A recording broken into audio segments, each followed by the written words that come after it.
बिस्मिल्लाहिर्रहमानिर्रहीम। अस्सलाम वालेकुम स्टूडेंट्स, मैं हूं अरशद अजीज, आपका फिजिक्स टीचर।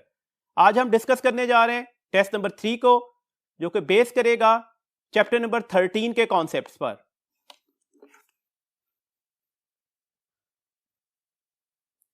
जी स्टूडेंट, क्वेश्चन नंबर 86 है 1 × 10⁻⁹ electrons pass through a conductor in 10 microseconds. The current in microampere through that conductor is। हमारे पास चार ऑप्शंस दी गई हैं। ऑब्वियसली एक मैथमेटिकल क्वेश्चन है, न्यूमेरिकल प्रॉब्लम है। हम इसे सॉल्व करेंगे तो हमारे पास करेक्ट ऑप्शन निकल आएगी। गिवन क्या है? गिवन हमारे पास नंबर ऑफ इलेक्ट्रॉन्स हैं, टाइम है, और हमने मेजर क्या करना है? हमने मेजर करंट करना है इन माइक्रो एम्पेयर्स। देखिए फॉर्मूला डिस्कस करते हैं। हमारे पास जो फॉर्मूला है वो है I = Q/T। चार्ज की वैल्यूज नहीं थी, डेट से हमने यहां पर इस फार्मूला को फर्दर सिंप्लीफाई किया, that is N times E/T, where N क्या है? नंबर ऑफ इलेक्ट्रॉन्स, E क्या है? Charge on 1 electron. वैल्यूज लगा दें। 1 × 10⁹ ये गिवन डाटा था। चार्ज ऑफ 1 इलेक्ट्रॉन आप सबको पता होता है, उसकी वैल्यूज लगाइएगा। टाइम 10 माइक्रोसेकेंड्स था। अगर हम इसको सॉल्व करते हैं तो ये 1.6 1 से मल्टीप्लाई होकर 1.6 ही हो जाएगा। डेट इज 10⁻⁻9 और -10 हो गए। यहां पर 10⁻+1 और 10⁻⁻6 कितने बचे थे? 10⁻⁻5। और अगर हम इसे ऊपर ले जाएं तो ये +5 हो जाएगा। तो डेट से आंसर हुआ 1.6 × 10⁻⁻5 एम्पेयर। हमें आंसर माइक्रो एम्पेयर में देना है, तो डेट्स वाई। अब यहां पर हमारे पास माइक्रो एम्पेयर कैसे कन्वर्ट होगा? ये अगर मैं 16 कर दूं तो ऑटोमेटिकली यहां पर क्या हो गया? -6 ampere, that is micro ampere. तो हमारे पास करेक्ट ऑप्शन क्या हो जाएगी? This one is 16 and the correct option is the beta. Question number 87 है when will 5 coulomb of charge pass a point in an electric circuit. Option A है when 5 ampere move through a voltage of 5 volt. Current और voltage की values दी गई। Automatically हमारे पास कोई relation नहीं है जिससे हम चार्ज मेजर कर सकें। ऑप्शन बीटा है when a power of 5 watt is used for 5 second. Power और टाइम का फैक्टर है, पावर और टाइम को डिवाइड करके हम एनर्जी तो ले सकते हैं, चार्ज नहीं। ऑप्शन चार्ली है when the current is 25 milli ampere for 200 second. Current और टाइम गिवन है, यहां से हम चार्ज कैलकुलेट कर सकते हैं। चार्ज बराबर होता है I × T के। 25 मिली एम्पेयर, तो मिली की जगह उसका प्रीफिक्स यूज किया। 200 यहां पर टाइम दिया गया था। ये दो जीरोस और ये -3 हमारे पास यहां पर बन जाएंगे 10⁻⁻1।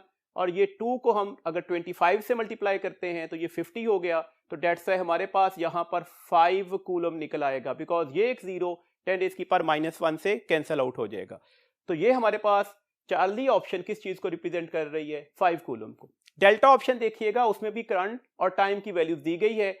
करंट 10 एम्पेयर है, टाइम 10 सेकेंड है, तो डेट से 100 कूलम आंसर यहां पर निकल रहा है। हमने ऐसी ऑप्शन देखनी थी जिसमें चार्ज की वैल्यूज 5 कूलम आएगी, तो डेट से करेक्ट ऑप्शन हमारे पास है चार्ली। नेक्स्ट क्वेश्चन है question number 88। Which of the following statement is not true? Option alpha, charge carriers in electrolytes are ions. तो हमने पढ़ा कि चार्ज कैरियर्स इलेक्ट्रोलाइट्स में आयन ही होते हैं, तो डेट से ये ऑप्शन ठीक है। हमने नॉट ट्रू ऑप्शन ढूंढनी है। Charge carrier in gas and plasma are electrons and ions, तो ये ऑप्शन भी ठीक हो गई। चार्ली ऑप्शन है charge carriers in semiconductors are ions and holes. तो हम डिस्कस कर रहा है कि सेमीकंडक्टर्स के अंदर जो चार्ज कैरियर्स होते हैं वो इलेक्ट्रॉन्स और होल्स होते हैं, आयंस और होल्स नहीं। तो डेट्स वाई जो नॉट ट्रू ऑप्शन है वो चार्ली ही है। तो डेट्स वाई करेक्ट ऑप्शन है हमारे पास चार्ली। नेक्स्ट क्वेश्चन है question number 89। 4 resistances 4 ohm, 6 ohm, 9 ohm and 11 ohm are connected as shown to a battery of EMF of 4 volt and negligible internal resistance. Now the value of the VD minus VB is। आपके पास points mention कर दिए गए, resistances given हैं, आपने VD minus VB calculate करना है। Potential divider का formula ध्यान में रखिएगा, वही फार्मूला से हम पहले पोटेंशियल एट B कैलकुलेट करेंगे, then potential at D calculate करेंगे, देन इन दोनों का डिफरेंस ले लेंगे। देखिएगा हमारे पास ये पॉइंट B है।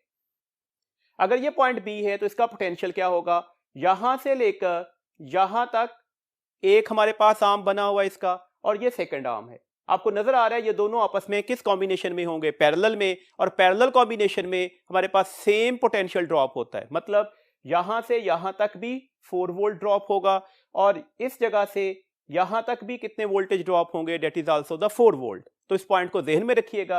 अब VB क्या हो जाएगा, VB होगा इन दो पॉइंट्स का रेजिस्टेंस डेट इज 6, यहां से लेकर यहां तक की total resistance that is 6 + 4 multiply by the battery potential that is 4, तो ये 24/10 होगा। This one is 2.4 volt. अब हम पोटेंशियल एट डी कैलकुलेट कर लेते हैं। पोटेंशियल एट डी के लिए भी पोटेंशियल डिवाइडर का फॉर्मूला लगा, इन दो पॉइंट की resistance divided by the total resistance multiply by the battery potential. तो इन दो पॉइंट का रेजिस्टेंस कितना है जी, 11। टोटल रेजिस्टेंस कितनी है, 11 + 9, और हमने किससे मल्टीप्लाई कर देना होगा, बैटरी पोटेंशियल से। तो 11 4s are 44 डिवाइडेड बाय 20।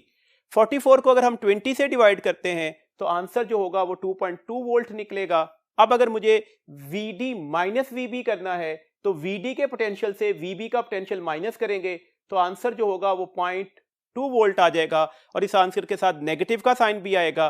तो डेट्स द करेक्ट ऑप्शन होगी -0.2 volt, that is the alpha option. Question number 90 है, what is the ammeter reading in the circuit of figure. हमें एक फिगर दी गई है, एक सर्किट बनाकर दिया गया, हमने वहां पर एमीटर रीडिंग बतानी है। देखिए हमारे पास अगर आप गौर से देख रहे हैं, ये 24 वोल्ट की बैटरी लगी हुई है, इसमें एक रेजिस्टेंस 12 ओम की है, एक रेजिस्टेंस हमारे पास 24 ओम की है। हमें सबसे पहले तो सर्किट का करंट लेना होगा, सोर्स का करंट कितना होगा। तो सोर्स का करंट क्या होगा, पोटेंशियल, या आप इसे EMF ऑफ सोर्स कह सकते हैं, divided by the total resistance. अब टोटल रेजिस्टेंस कैसे लेंगे, आपको नजर आ रहा है ये 12 और 24 ओम पैरेलल कॉम्बिनेशन में कंबाइंड की गई, तो डेट से पैरेलल कॉम्बिनेशन का फॉर्मूला लगाया, 1/R इक्विवेलेंट इज 1/12 + 1/24। 24 अगर एलसीएम ले लें तो ये 2 + 1 हो जाएगा, डेट इज द 3/24। तो हमारे पास R इक्विवेलेंट किसके बराबर आ जाएगी, 24/3, डेट इज 8 ओम। ये हमारे पास R इक्विवेलेंट आ गई। तो सोर्स का करंट निकल आया 24/8, because EMF of a source कितना था, 24, टोटल रेजिस्टेंस कितनी लगी हुई है, 8, तो ये सोर्स का करंट है 3 एम्पियर। हमें सोर्स का करंट नहीं बताना था, हमें बताना था इस एमीटर की रीडिंग क्या है। तो इस एमीटर की रीडिंग कौन सी होगी, जो करंट यहां पर आकर इस रेजिस्टर में फ्लो कर रहा होगा। लेट्स सपोज ये I1 है, तो हमें एक्चुअली करंट मेजर करना है अक्रॉस द 12 ओम रेजिस्टर। अब करंट डिवीजन का फॉर्मूला लगेगा, करंट डिवीजन का फॉर्मूला पोटेंशियल डिवाइडर के फॉर्मूला से अपोजिट होता है। दैट्स ए पॉइंट ध्यान में रखिएगा। Current across the 12 ohm resistor क्या होती है, यहां पर हमारे पास क्या हो जाएगा, इसके दूसरी जो रेजिस्टेंस होगी वो हम ऊपर लिखेंगे, दैट इज 24। इसकी टोटल वैल्यूज लेंगे, 24 + 12 दैट इज 36 मल्टीप्लाई बाय 3। तो 24 डिवाइडेड बाय 36 मल्टीप्लाई बाय 3, ये से अगर ऑपरेट करते हैं तो दैट इज 12, और 12 को अगर हम 24 से ऑपरेट करेंगे तो दैट इज 2 एम्पियर। तो हमारे पास करेक्ट ऑप्शन हो जाएगी 2 ampere, that is alpha. Next question है जी, question number 91। A wire has resistance 12 ohm. It is bent in a form of a square. The effective resistance between any two diagonal vertices of the square is. तो हमारे पास चार options दी गई हैं। पहले तो point ज़हन में रखिएगा, हमारे पास एक वायर है जिसकी टोटल रेजिस्टेंस कितनी दी गई है, 12 ओम। हमने उससे एक स्क्वायर बनाया। तो आप सबको पता है स्क्वायर की तमाम लेंथ आपस में इक्वल होती हैं, और हमें यह भी पता है कि रेजिस्टेंस और लेंथ में आपस में डायरेक्ट रिलेशन होता है। दिस मीन्स दैट अगर ये सारी की सारी लेंथ आपस में इक्वल होंगी तो यहां पर जो 12 ओम की रेजिस्टेंस है उसे 4 से डिवाइड करके हम किसी एक आर्म की रेजिस्टेंस ले सकते हैं। तो डेट से ये भी 3 ओम हो जाएगा, ये भी 3 ओम हो जाएगा, ये भी 3 ओम हो जाएगा, और ये भी 3 ओम। हमें किसी एक डायगोनल के अक्रॉस इक्विवेलेंट रेजिस्टेंस लेनी है। तो किसी एक डायगोनल के अक्रॉस अगर हमें इक्विवेलेंट रेजिस्टेंस लेनी है तो आपको नजर आ रहा है ये 3 और ये 3 ओम सीरीज कॉम्बिनेशन में हो गए, तो इसका आंसर 6 ओम हो जाएगा। ये 3 और ये 3 ओम सीरीज कॉम्बिनेशन में हो जाएंगे, डेट्स वाई इसका आंसर भी 6 ओम निकल आएगा। अब ए बी के क्रॉस 6 और 6 पैरेलल कॉम्बिनेशन में लगे हुए हैं। पैरेलल कॉम्बिनेशन का फार्मूला क्या होता है, अगर आइडेंटिकल रेजिस्टर्स हों तो R/N, किसी एक रेजिस्टेंस की वैल्यूज क्या है, 6, कितने रेजिस्टर्स लगे हुए हैं, 2, तो 6/2 का आंसर क्या निकल आएगा, डेट इज 3 ओम। तो आंसर क्या हो गया, this one is 3 ohm, and 3 ohm हमारे पास ऑप्शन होगी अल्फा जी। नेक्स्ट क्वेश्चन है, if the current drawn from the battery is 1 ampere, the current in the circuit shown through R will be, हमारे पास एक सर्किट दिया गया है, हमने आर में बताना है करंट की वैल्यूज क्या होगी। देखिए सर्किट इस तरह से है, आर, 2R और 2R ये पैरेलल कॉम्बिनेशन में लगे हुए हैं। सोर्स का करंट है डेट इज 1 एम्पियर। आपने बताना है आर में से कितना करंट गुजरेगा। आप इसे थोड़ा सिंप्लीफाई करें, आपको नजर आ रहा है कि ये 2R और ये 2R ये पैरेलल कॉम्बिनेशन में है। हम इसका पैरेलल कॉम्बिनेशन सॉल्व कर लेते हैं। आइडेंटिकल रेजिस्टर में पैरेलल कॉम्बिनेशन का फॉर्मूला होता है R/N। तो अगर मैं यहां पर R/N के अकॉर्डिंगली इन दोनों रेजिस्टर का इक्विवेलेंट रेजिस्टेंस ले लूं तो 2R/2, तो आंसर कितना निकल आएगा, डेट इज R। इसका मतलब है मैं इस 2R और इस 2R रेजिस्टेंस को R से रिप्लेस कर सकता हूं। अब आपके पास ये एक सिंप्लीफाइड फॉर्म आ गई। देखिए ये रेजिस्टेंस R है, ये रेजिस्टेंस भी R है, रेजिस्टेंसेस इक्वल हैं। जैसे ही करंट यहां पर आएगा तो ऑटोमेटिकली आधा आधा करंट डिवाइड हो जाएगा। दिस मींस दैट यहां पर भी कितना करंट जा रहा होगा, 0.5 एम्पियर, और यहां पर भी कितना करंट आ रहा होगा, that is also the 0.5 ampere. तो R रेजिस्टर में कितना करंट फ्लो किया, 0.5 ampere. That's the correct option हमारे पास हो गई बीटा। आप इसमें करंट डिवीजन का रूल भी लगा सकते थे, ये निस्बतन आसान तरीकेकार था, दैट्स व्हाई मैंने डिस्कस इसी से किया इसे। नेक्स्ट क्वेश्चन है, क्वेश्चन नंबर 93 की स्टेटमेंट हमारे पास है जी, in the circuit shown what is the value of R1। हमारे पास एक सर्किट डायग्राम दिया गया है, उसमें कुछ वैल्यूज हमारे पास लेबल्ड करवाई गई, हमें R1 की वैल्यूज को कैलकुलेट करना है। देखिए सर्किट डायग्राम क्या है, ये एक बैटरी लगी हुई है, ये R1 है जिसे मेजर करना है, ये दूसरी बैटरी है जिसका EMF 5 वोल्ट है, R2 की वैल्यूज 2 ओम दी गई है, इसमें करंट फ्लो करवाया गया डेट इज 4 एम्पियर। ये सारा सर्किट हमें क्वेश्चन की शक्ल में दिया गया। अब देखें हम इसमें दो तरीके से इसे सॉल्यूशंस ले सकते हैं। आप यहां पर KVL अप्लाई कर सकते हैं, KVL अप्लाई करके भी आंसर निकल आएगा। ज्यादा आसान तरीकेकार है कि हम यहां पर ओहम्स लॉ अप्लाई कर देते हैं। ओहम्स लॉ के अकॉर्डिंगली हमारे पास V नेट किसके बराबर आएगा, I into the R equivalent के। V नेट का मतलब क्या है, इन दोनों बैटरीज का नेट वोल्टेज लेना है। बैटरीज का सीरीज कॉम्बिनेशन लगा हुआ है, एक बैटरी का पॉजिटिव टर्मिनल दूसरे बैटरी के पॉजिटिव टर्मिनल से अटैच है, दैट्स से V नेट इन दोनों को माइनस करके लिया जाएगा। I आपको पता है 4 है, इक्विवेलेंट ये R1 और ये R2 आपस में सीरीज कॉम्बिनेशन में लगे हुए हैं, तो दैट्स से इनका इक्विवेलेंट रेजिस्टेंस क्या आ जाएगा, R1 प्लस R2। तो इसके अकॉर्डिंगली 15 माइनस 5 4, R1 और R2 की वैल्यूज क्या थी 2, तो ये हमारे पास 15 माइनस 5 क्या हो जाएगा 10, ये 4 इधर आकर डिवाइड होगा, R1 प्लस R2, 10/4 को हम ऑपरेट करते हैं तो डेट इज 2.5, और 2.5 से ये 2 इधर आकर माइनस होगा, तो आंसर जो है वो 0.5 ओहम निकल आएगा। तो R1 की वैल्यूज निकली 0.5 ohm and the correct option is the beta.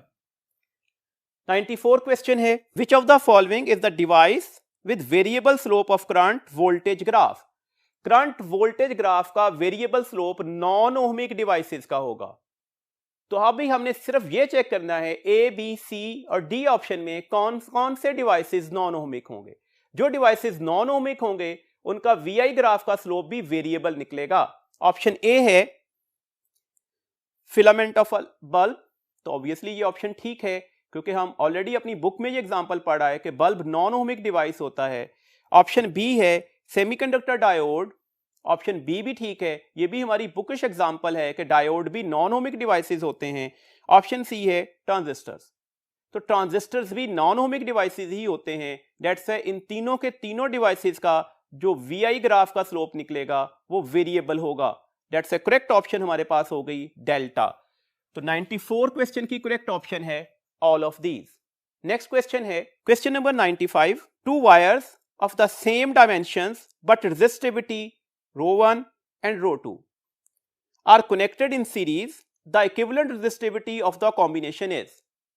देखिए जनरली आमतौर पर स्टूडेंट इक्विवेलेंट रेजिस्टिविटी का आंसर फौरन से पहले ρ1 प्लस ρ2 दे देंगे, because equivalent resistance for series combination R1 plus R2 होती है।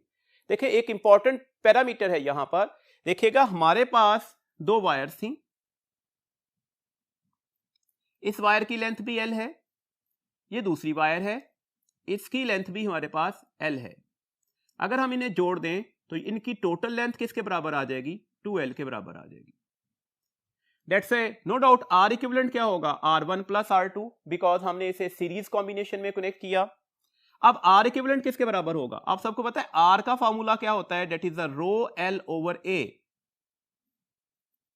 तो आर इक्विवेलेंट की जगह रेजिस्टिविटी आ जाएगी इक्विवेलेंट वैल्यूज की, लेकिन अब लेंथ एल नहीं हो सकती। आपको नजर आ रहा है कि इस सीरीज कॉम्बिनेशन में टोटल लेंथ क्या हो जाएगी 2l, तो that is the key point divided by area. जब आप इसे एंड टू एंड जोड़ेंगे तो एरिया पर कोई फर्क नहीं पड़ सकता। इसकी वैल्यूज क्या हो जाएगी ρ1 l ओवर a, इसकी वैल्यूज क्या हो जाएगी ρ2 l ओवर a। यहां पर l ओवर a कॉमन निकला, ये l इस l से और ये एरिया इस एरिया से कैंसिल हो गया, तो इक्विवेलेंट रेजिस्टिविटी किसके बराबर आ जाएगी, ये 2 का फैक्टर इधर जाकर डिवाइड करेगा, तो डेट से आंसर क्या निकलेगा ρ1 प्लस ρ2 डिवाइडेड बाय 2। तो हमारे पास करेक्ट ऑप्शन है अल्फा। 96 क्वेश्चन है, a wire is stretched such that its radius become half of the present value. Stretch किया इस तरह से उसका रेडियस हाफ हो गया। If its initial resistance was 2r then the resistance now becomes. हमने थ्योरी के लेक्चर में ये बात अच्छी तरह से पढ़ी थी कि लेंथ को स्ट्रेच करने से, एरिया को स्ट्रेच करने से और रेडियस को स्ट्रेच करने से नई रेजिस्टेंस पर क्या फर्क पड़ता है। उसमें हमने 3 फार्मूलाज पढ़े थे, उन्हीं फार्मूलाज की एप्लीकेशन है। देखिए कहा क्या गया कि रेडियस 1/2 हो गया है। हमने पढ़ा था अगर स्ट्रेच करके रेडियस में चेंज आए तो नई रेजिस्टेंस जो होगी वो n की पावर 4 इंटू r होगी। अब यहां पर n क्या होगा, ये जो चेंज आया that is n, this means that नई रेजिस्टेंस किसके बराबर आ गई 2 की पावर 4, और हमारे पास जो पहली रेजिस्टेंस थी वो कितनी थी 2r, 2 की पावर 4 कितना होता है 16 और ये 2r है, तो डेट से आंसर कितना निकलेगा 32r and the correct option is the alpha. 97 question है, two electric bulbs have tungsten filament of same length, if one of them gives 50 watt and other is 25 watt then. हमारे पास 4 options हैं, हमने correct option ढूंढनी है। Option alpha है a 50 watt bulb has thinner filament. Thinner का मतलब हम एरिया ऑफ क्रॉस सेक्शन की डिस्कशन करना चाह रहे हैं। बीटा ऑप्शन है 25 watt bulb has thinner filament. Charlie option है both filaments are of same thickness, और डेल्टा ऑप्शन है नन ऑफ दीज। देखिएगा आपको अच्छी तरह से पता है कि पावर जो है वो v²/r के बराबर होगी, इसका मतलब है रेजिस्टेंस और पावर के दरमियान इनवर्स रिलेशन होगा। सिमिलरली रेजिस्टेंस का फॉर्मूला भी ध्यान में रखिएगा, that is the resistivity into the length divided by area. तो रेजिस्टेंस भी एरिया के साथ किस रिलेशन में है, इनवर्स में। दिस मीन्स दैट ये एक्सप्रेशन हमें बहुत हद तक क्लियर कर रहे हैं कि पावर और एरिया के दरमियान डायरेक्ट रिलेशन होगा। मतलब जिस बल्ब की पावर कम होगी उसका area of cross section of filament भी कम होगा, वो निस्बतन थिन वायर होगी। तो इसका मतलब है करेक्ट ऑप्शन कौन सी होगी 50 वॉट और 25 वॉट में से लीस्ट वैल्यूज क्या होगी 25 वॉट। तो 25 वॉट वाले बल्ब का जो हमारे पास फिलामेंट है वो थिन वायर का होगा, तो करेक्ट ऑप्शन है बीटा। क्वेश्चन नंबर 98 है, 98 क्वेश्चन है जी हमारे पास, if R1 and R2 R respectively the filament resistance of a 25 watt bulb and a 100 watt bulb designed to operate on the same voltage, then same voltage keyword है, तो हमारे पास power का फॉर्मूला फॉर सेम वोल्टेज क्या लिखा जाएगा, that is P is equal to the v²/r। This means that P और R में कौन सा रिलेशन आ गया, इनवर्स। तो अगर हम P1/P2 की रेशो लेना चाह रहे हैं तो ये इक्वल होगी इसकी इनवर्स रेशो के, तो R2 over R1। P1 given है 25, P2 गिवन है 100, that is R2 over R1। 25 को अगर हम 100 से ऑपरेट करते हैं तो ये 4 हो जाएगा, ये 4 इधर जाकर मल्टीप्लाई हो गया तो 4R2, और ये R1 इधर मल्टीप्लाई हो जाएगा, तो आंसर क्या निकल आएगा, R1 जो है वो 4 टाइम्स ऑफ R2 के बराबर होना चाहिए। दैट्स ए करेक्ट ऑप्शन हमारे पास है अल्फा। नेक्स्ट क्वेश्चन है, question number 99। 3 similar light bulbs are connected to a constant voltage DC supply as shown in the figure. Each bulb operates at normal brightness and an ammeter of negligible resistance registers steady current. If we add fourth identical bulb in parallel with these 3 bulbs, what happened to the ammeter reading and the brightness of the remaining bulbs? आपसे ये question दिया गया कि हम इसके साथ एक और बल्ब लगा देते हैं लाइक दैट। देखिए आपको नजर आ रहा है बल्ब का कौन सा कॉम्बिनेशन लगा हुआ है, पैरेलल कॉम्बिनेशन। हमारे घर में जितने भी इलेक्ट्रिकल अप्लायंसेस लगे होते हैं वो सारे के सारे पैरेलल कॉम्बिनेशंस में होते हैं। आप एक की बजाय 2, 2 की बजाय 3 बल्ब्स कर दें तो पहले वाली बल्ब्स की ब्राइटनेस पर कोई फर्क नहीं पड़ता। तो पैरेलल कॉम्बिनेशन में आप जितने मर्जी बल्ब ऐड करते जाएं, ब्राइटनेस पर फर्क नहीं पड़ेगा। तो डेट्स वाई पहले तीनों बल्ब्स की ब्राइटनेस क्या रहेगी, वो सेम रहेगी। फोर्थ बल्ब ऐड नहीं करते तो उससे पहले हमारे पास इस टोटल सर्किट की रेजिस्टेंस क्या थी, R/3, पैरेलल कॉम्बिनेशन था। अगर ये आइडेंटिकल हैं, सबकी रेजिस्टेंस R होगी। 3 बल्ब हमारे पास लगे थे पैरेलल में, तो R/3। जैसे ही फोर्थ बल्ब अटैच करते हैं, अब रेजिस्टेंस क्या हो जाएगी, R/4। तो रेजिस्टेंस पहले से बढ़ गई या कम हो गई, कम हो गई। अगर रेजिस्टेंस कम हो गई होगी तो करंट क्या कर गया होगा, बढ़ गया होगा। तो करंट बढ़ने का मतलब है यहां पर एमीटर की रीडिंग क्या होगी, पहले से बढ़ गई। दैट्स व्हाई करेक्ट ऑप्शन होगी बीटा। बीटा ऑप्शन पढ़ देता हूं मैं। बीटा ऑप्शन है एमीटर रीडिंग इंक्रीजेस। क्यों इंक्रीज कर रही थी, क्योंकि इस सर्किट का रेजिस्टेंस डिक्रीज कर गया था। Bulb brightness remains unchanged. जी नेक्स्ट क्वेश्चन है हमारे पास, क्वेश्चन नंबर 100 है, a battery of EMF 20 volt and internal resistance R is connected across external resistance capital R. What is the observed potential difference across the terminal of the battery when external resistance is made equal to the internal resistance? तो देखें हमारे पास condition of the question क्या है, जो capital R है वो small r के बराबर हो गया। अगर हम EMF का फॉर्मूला लिखें तो that is I into capital R plus I into small r। अगर हम यहां पर स्मॉल r की जगह कैपिटल R की वैल्यूज रिप्लेस कर दें तो ये 2IR हो जाएगा। That is the terminal potential difference. That's why अब terminal potential difference किसके बराबर आएगा, ये 2 इधर जाकर डिवाइड हो जाएगा तो E/2। तो जो हमारे पास पहले वैल्यूज दी गई होगी उसको अगर हम हाफ कर देंगे तो अब हमारे पास terminal potential difference across the cell हो जाएगा। और इसके अकॉर्डिंगली हमारे पास करेक्ट ऑप्शन है बीटा। 100 क्वेश्चन की करेक्ट ऑप्शन है beta.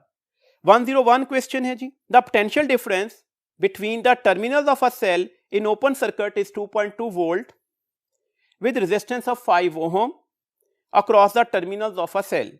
The terminal potential difference is 1.8 volt.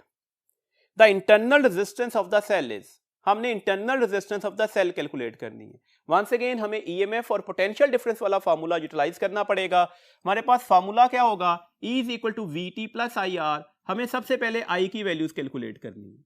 I किस वजह से फ्लो करता है, पोटेंशियल डिफरेंस की वजह से, डिवाइडेड बाय यहां पर हम एक्सटर्नल रेजिस्टेंस की वैल्यूज लगाएंगे। 1.8 डिवाइडेड बाय 5, तो 1.8 को जब मैं 5 से डिवाइड करूंगा तो आंसर 0.36 एम्पेयर होगा। अब अगर मैं ये वैल्यूज यहां पर रिप्लेस करना चाह रहा हूं तो पहले हम इंटरनल रेजिस्टेंस की वैल्यूज ले लेते हैं। VT दूसरी साइड पर जाकर माइनस होगा और ये I डिवाइड हो जाएगा। EMF की वैल्यूज 2.2 थी, टर्मिनल पोटेंशियल डिफरेंस की वैल्यूज 1.8 है, और अगर मैं I से डिवाइड करता हूं तो ये 0.36 है। इन दोनों को माइनस करें तो 0.4 डिवाइडेड बाय 0.36। अब इसको फर्दर ऑपरेट करते हैं। देखिए 0.4 का डेसिमल खत्म करना है तो ये 4/10 हो जाएगा। 0.36 का डेसिमल खत्म करना है तो ये 36/100 होगा। 100 ऊपर जाके मल्टीप्लाई हो गया। अब आपको नजर आ रहा है ये 4 1 एंड 4 9s आर 36, ये 0 इससे कट गया तो आंसर 10/9 निकलेगा and the correct option is the charlie. Next question है 102 question, the current flowing through a resistor R when connected across the cell of EMF E and the internal resistance small r is expressed as। हमें current का expression बताना है in terms of the EMF and internal resistance. तो अभी भी यही formula utilise हुआ। हमारे पास फॉर्मूला क्या है, E is equal to IR plus I into small r। I common निकला, capital R plus small r हो गया, तो I की वैल्यूज क्या होगी, ये फैक्टर इधर जाकर डिवाइड हो जाएगा तो EMF divided by the total resistance. आप सिंपल भी कह सकते थे that is the EMF divided by the equivalent resistance. आप सबको पता है एक्सटर्नल रेजिस्टेंस और इंटरनल रेजिस्टेंसेस आपस में सीरीज कॉम्बिनेशन में होती हैं। दैट्स व्हाई इनका जब इक्विवेलेंट रेजिस्टेंस लिया जाएगा तो दोनों रेजिस्टेंसेस को ऐड कर देंगे। तो करेक्ट ऑप्शन हमारे पास हुई चार्ली। क्वेश्चन नंबर 103 है, in the circuit shown the rate of energy dissipation. याद रखिएगा रेट ऑफ एनर्जी डिसिपेशन पूछी गई है। In the external resistor is, तो rate of energy dissipation is actually the power. हमारे पास अगर आप सर्किट पर गौर से देख रहे हैं EMF ऑफ अ बैटरी भी गिवन है, इंटरनल रेजिस्टेंस भी गिवन है और एक्सटर्नल रेजिस्टेंस भी गिवन है। देखिए हमें पावर कैलकुलेट करनी है, पावर का फॉर्मूला लगेगा I²R। V²/R क्यों नहीं लगाया, एक्चुअली एक्सटर्नल और इंटरनल रेजिस्टेंस सीरीज कॉम्बिनेशन में होंगी तो डेट्स सीरीज कॉम्बिनेशन वाला फॉर्मूला लगा। हमारे पास I क्या होगा, अभी हमने फॉर्मूला लिखा EMF divided by the equivalent resistance that is 4+1, तो 10/5 कितना हो जाएगा, दिस वन इज 2 एम्पियर। अब वैल्यूज लगा दीजिएगा, यहां पर 2 का स्क्वायर आ जाएगा और एक्सटर्नल रेजिस्टेंस कितनी दी गई थी 4, तो 2 का स्क्वायर क्या होगा 4 मल्टीप्लाई बाय 4 कितने हो जाएंगे 16 वॉट। तो आंसर को हो गया हमारे पास 4 दी। नेक्स्ट क्वेश्चन है the KVL equation for the following circuit is. हमारे पास एक सर्किट डायग्राम बनाया गया है, हमने उसकी केवीएल इक्वेशंस लिखनी है। तो याद रखिएगा इसमें जो हमारे पास थ्योरी के लेक्चर में हमने जो पैरामीटर्स तय किए थे उसी के अकॉर्डिंगली हम इसकी इक्वेशन बासानी लिख सकते हैं। देखिए सर्किट क्या है, ये एक सेल नंबर 1 लगा डेट इज 24 वोल्ट, R1 है, 12 वोल्ट का सेल नंबर 2 है, R2 और R3 है। ऑब्वियसली लार्जर सेल कौन सा है 24 वोल्ट, तो इसी ने करंट की डायरेक्शन तय करनी होगी डेट इज एंटी क्लॉकवाइज। अब हम करंट की डायरेक्शन में चलते हैं। करंट सेल नंबर 1 के नेगेटिव टर्मिनल से एंटर होता हुआ पॉजिटिव टर्मिनल से लीव करेगा, तो चार्जेस जब लो से हाई पोटेंशियल पर जाएंगे तो एनर्जी गेन करेंगे, तो डेट्स है इसके पोटेंशियल के साथ मैंने प्लस का साइन लगाया। करंट फ्लो करके R1 में आ गया, तो ये IR1 इसका पोटेंशियल चेंज होगा और ये साइन हमेशा नेगेटिव ही लगेगा बिकॉज रेजिस्टर एनर्जी डिसिपेटर होता है। करंट फ्लो करके 12 वोल्ट वाली सेल में आ गया, इसके हाई पोटेंशियल से चार्जेस एंटर हो रहे हैं और लो पोटेंशियल से लीव कर रहे हैं। हाई से लो पोटेंशियल पर आते हुए ये एनर्जी को लॉस लेकर आएगा, डेट्स है -12। फिर IR2 सेकंड रेजिस्टर का पोटेंशियल चेंज होगा, माइनस की वैल्यूज के साथ आ जाएगा। IR3 थर्ड रेजिस्टर का पोटेंशियल चेंज होगा, इसके साथ भी नेगेटिव का साइन लगाएंगे। Negative sign stand for energy dissipation that is equal to the 0, क्योंकि हमारे पास लूप क्लोज हो गया। अब इस +24 और -12 को ऑपरेट करते हैं तो यहां पर आंसर +12 बचेगा, तो डेट से ये आंसर भी लिखा जा सकता है। तो करेक्ट ऑप्शन होगी हमारे पास डेल्टा। नेक्स्ट क्वेश्चन है question number 105। If a source of EMF is traversed from negative to positive terminal, the potential changes is positive. If it is negative in the opposite direction is the statement of। ये किस चीज की statement है? Option A Kirchhoff's current law की, तो कतई नहीं। Current law में तो हम करंट की डिस्क्रिप्शन ले रहे हैं कि टूवर्ड्स और अवे जाने वाला करंट फ्रॉम अ पॉइंट वो इक्वल होंगे। किरचॉफ वोल्टेज लॉ, तो ये वोल्टेज लॉ की भी स्टेटमेंट नहीं है, गलती से स्टूडेंट इसी ऑप्शन को टिक करेंगे। वोल्टेज लॉ की स्टेटमेंट थी the sum of all the potential changes in a closed circuit is 0। Kirchhoff's mesh rule, तो मेश रूल एक्चुअली हम वोल्टेज रूल ही के लिए लफ्ज बोलते हैं, तो डेट्स व्हाई ये इसकी स्टेटमेंट नहीं है। Rule for finding the potential changes, तो yes that is the correct option. हमारे पास ये rule for the potential changes हैं और इसमें हमने दो रूल्स बनाए थे, नंबर 1 थ्रू द सेल और नंबर 2 थ्रू द रेजिस्टर। तो डेट्स ए करेक्ट ऑप्शन है delta, rule for finding the potential changes. तो करेक्ट ऑप्शन हमारे पास होगी डेल्टा। 106 क्वेश्चन है in the circuit diagram shown the current I will be. Quite easy question है, आप KCL apply करेंगे और आसानी से आप अपनी इस वैल्यूज को कैलकुलेट कर सकते हैं। देखिए अगर हम सर्किट पर गौर से देखते हैं तो आपको नजर आ रहा है कि ये 4 एम्पियर और ये 4 ampere current towards date point जा रहा है। ये सारा का सारा करंट इस पॉइंट पर आएगा। अब हमें पॉइंट Q हुई को डिस्कस करना था, तो इस साइड पर आने वाला करंट क्या होगा, the current moving towards date point क्या होगा 4+4। इससे वे कितना करंट जा रहा है, ये 2 एम्पियर 2.6 और JI, इसी को हमने कैलकुलेट करना है। ये कितना है ये कैलकुलेट करना चाह रहे हैं और इन एम्पियर्स आंसर देना चाह रहे हैं। तो ये 4+4 वो करंट है जो टुवर्ड्स डेट पॉइंट जा रहा है। अवे कितना जा रहा होगा 2 + 2.6 + I। अगर मैं इस 4+4 को करता हूं तो ये 8 आ जाएगा। अगर मैं 2 को 2.6 में ऐड करूंगा तो ये 4.6 होगा। ये दूसरी साइड पर जाकर माइनस हो गया, तो 8 - 4.6 किसके बराबर आ जाएगा, दैट इज 3.4 एम्पियर। तो हमारे पास करेक्ट ऑप्शन होगी 3.4 ampere and that is the option alpha. Next question है when 3 identical bulbs of 60 watt 200 volt rating are connected in series to 200 volt supply, the power drawn by them will be. हमारे पास 3 identical resistors हैं, series combination में लगी हुई हैं, उनकी rating power और ऑपरेटिंग वोल्टेज गिवन है। आपने ये बताना है कि इन तीनों के क्रॉस हमारे पास कितना पावर डिसिपेशन होगा। देखें हमारे पास ये 3 बल्ब्स हैं और ये तीनों सीरीज में लगे हुए हैं। हर बल्ब कितनी रेजिस्टेंस ऑफर कर रहा है, कैपिटल R। इनका पावर रेटिंग का फार्मूला क्या होगा, that is V² bye R, और ये बता दिया गया कि इसकी रेटिंग पावर 60 वॉट है। इसकी पावर डिसिपेशन क्या होगी, that is a V square by R equivalent. अब हमें आर इक्विवेलेंट लेना है और सीरीज कॉम्बिनेशन के लिए आर इक्विवेलेंट कैसे लिया जाएगा, R plus R plus R, that is 3R। तो अब आपको ये नजर आ रहा है ये वी स्क्वायर बाय आर क्या था, पावर रेटिंग। तो पावर रेटिंग की वैल्यूज क्या थी 60, इसे फर्दर किससे डिवाइड कर देंगे 3 से, तो हमारे पास जो आंसर निकलेगा वो 20 वॉट निकलेगा। कितनी पावर डिसिपेशन कर रहे होगा, तो दैट इज 20 वॉट।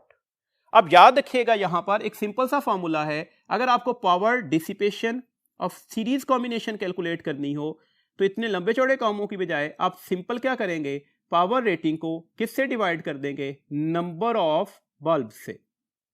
कितनी पावर रेटिंग थी 60, कितने बल्ब थे 3, तो 60/3 आंसर 20 निकल आएगा। तो डेट्स है ये फॉर्मूला डायरेक्टली याद रखिएगा। और अगर power dissipation through parallel combination लेना हो तो हम n times of the power rated कर देते हैं। इस वक्त हमारे पास इस क्वेश्चन की करेक्ट ऑप्शन है delta.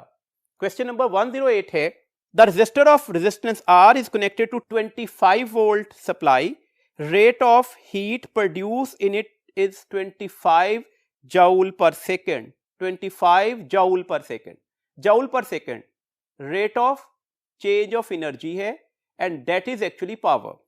The value of R is, आपको गिवन क्या है, वोल्टेज, सेकंड गिवन क्या है, पावर, और आपने कैलकुलेट क्या करना है, रेजिस्टेंस। तो अब हम इन तीनों पैरामीटर्स का जो फॉर्मूला है वो यूटिलाइज करेंगे, that is P is V square by R। इसका मतलब है R क्या हो जाएगा, V square by P। Voltage कितनी थी 25, 25 का स्क्वायर में 25 मल्टीप्लाई बाय 25 लिख सकता हूं। पावर कितनी थी 25 वॉट, 25 से 25 कट गया तो आंसर निकल आएगा 25 ओहम। करेक्ट ऑप्शन है हमारे पास बीटा।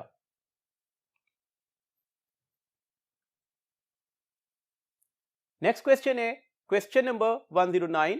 क्वेश्चन नंबर 109 की स्टेटमेंट है, the length of a wire is doubled, it's conductance will be. देखिए हमें सबको पता है कि जो रेजिस्टेंस और कंडक्टेंस आपस में रेसिप्रोकल्स होती हैं, और हमें यह भी पता है रेजिस्टेंस और लेंथ में हमारे पास डायरेक्ट रिलेशन है। इसका मतलब है कंडक्टेंस और लेंथ में कौन सा रिलेशन होगा, इनवर्स।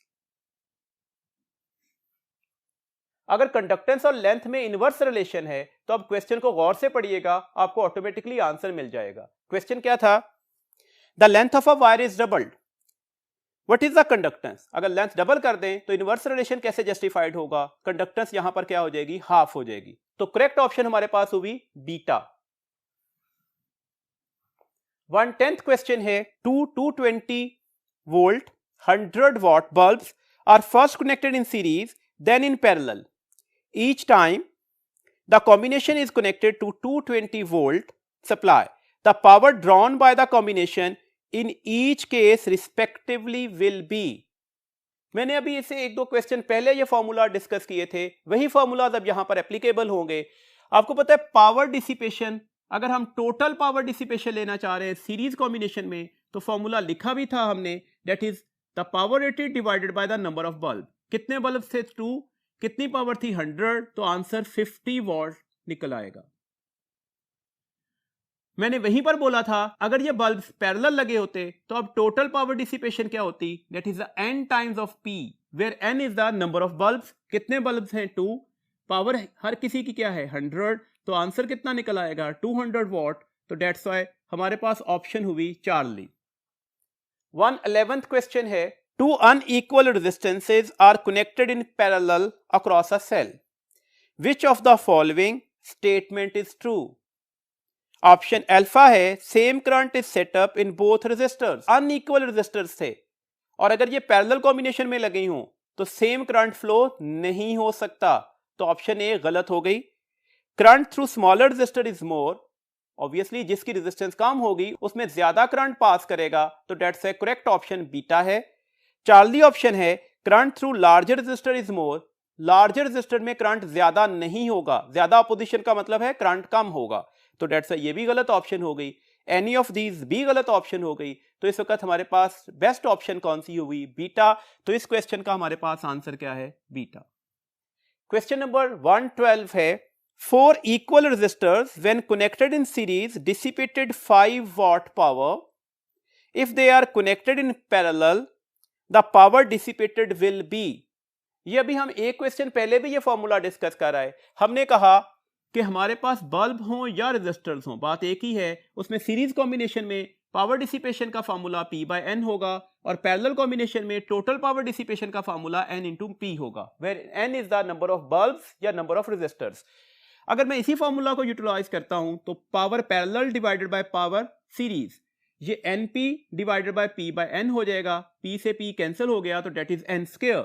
इसका मतलब क्या हुआ, पावर पैरेलल किसके बराबर आ जाएगी, N square times power series. हमारे पास कितने बल्ब से 4, और सीरीज कॉम्बिनेशन में इनका टोटल पावर डिसिपेशन क्या निकला था 5 वॉट, तो 4 की स्क्वायर क्या होगा, डेट इज 16 मल्टीप्लाई बाय 5, तो हमारे पास आंसर निकल आएगा 80 वॉट। तो करेक्ट ऑप्शन हुई डेल्टा। 113 क्वेश्चन है, current drawn from a cell in a circuit shown. हमारे पास एक सर्किट दिया गया है, हमने बताना है सेल कितना करंट ऑफर करेगा। देखें हमारे पास अगर गौर से देख रहे हैं 2 ओम, 2 ओम और 2 ओम, ये सीरीज कॉम्बिनेशन में लगी हुई है, तो इन सब को जमा कर दें तो इनका इक्विवेलेंट रेजिस्टेंस निकल आएगा, दैट इज 6 ओम। अब ये 6 ओम इस 2 ओम के साथ पैरेलल कॉम्बिनेशन में है, तो आर इक्विवेलेंट किसके बराबर आ जाएगी, 1/6 प्लस 1/2, 6 एलसीएम निकलेगा, दैट इज 1/3, 4/6 होगा। और मुझे अगर आर इक्विवेलेंट लेना है तो ये 6/4 ओम हो जाएगा। तो ये आर इक्विवेलेंट की वैल्यूज आ गई। अब हम करंट की वैल्यूज ले लेते हैं, तो करंट किसके बराबर आएगा, करंट बराबर आ जाएगा बैटरी का जो ईएमएफ है divided by R equivalent, that is 1.5, और आर इक्विवेलेंट अभी मालूम कर रहा है 6/4। 1.5 को जब हम 4 से मल्टीप्लाई करेंगे तो ये 6 ही होगा, तो 6 से कट जाएगा, तो ये आंसर जो है वो 1 एम्पियर निकलेगा, and that is correct option is alpha. 114 question है, a current of 2 ampere pass through a wire in 1.5 minutes, the magnitude of the charge flowing through it. हमें चार्ज की मैग्नीट्यूड बतानी है कितनी होगी। देखिए चार्ज किसके बराबर होगा, I × T के। I की वैल्यूज हमारे पास गिवन है 2 एम्पियर, टाइम दिया गया था 1.5 मिनट्स, तो इसमें इसका मतलब क्या हुआ, 1 मिनट होगा, 1 मिनट में 60 सेकंड, और फिर हाफ मिनट में कितने सेकंड्स होंगे 30, तो टोटल कितने सेकंड्स बना है 90 सेकंड्स। इसका मतलब है मुझे इसे किससे मल्टीप्लाई करना पड़ेगा 90 से, तो आंसर 180 कूलम्स निकल आएगा, दैट्स ए करेक्ट ऑप्शन है बीटा। लास्ट क्वेश्चन इस टेस्ट का, the temperature coefficient of resistance is equal to. हमारे पास टेम्परेचर कोफिशिएंट का जस्ट फॉर्मूला आपने देखना है कौन सा करेक्ट है। टेम्परेचर कोफिशिएंट क्या होता है जी, टेम्परेचर कोफिशिएंट ऑफ रेजिस्टेंस है fractional change in resistance per unit kelvin, fractional change in resistance per unit kelvin. यहां पर हम टेम्परेचर नहीं लगाते बल्कि टेम्परेचर का चेंज लेते हैं। अगर हम ऑप्शंस पर देखते हैं तो इस वक्त हमें एक ही ऑप्शन ठीक नजर आ रही है, दैट इज द बीटा। तो beta is the correct option. तो 115 क्वेश्चन का आंसर है बीटा। ये था जी आज का टेस्ट। उम्मीद है ये सारे क्वेश्चन आपको अच्छी तरह से समझ आ गए होंगे। इंशाल्लाह ताला कल हम टेस्ट नंबर 4 को डिस्कस करेंगे। अपना बहुत ख्याल रखिएगा। अल्लाह हाफिज।